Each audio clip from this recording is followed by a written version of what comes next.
Now, this is the Canadian National Railroad swing bridge because it's the old Welland Canal located in Port Colborne, Ontario, Canada. You see what it says, CN, Canadian National Swing Bridge. So, look at the swing. Yep, it's a green bridge too, you know. So, and it's a center bearing swing. You see, yep. Yeah, this bridge is a center bearing. It's a single track swing bridge. So, and it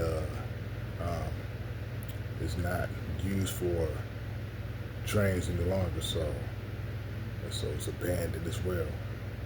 And so it's located in Port Colborne, Ontario, Canada.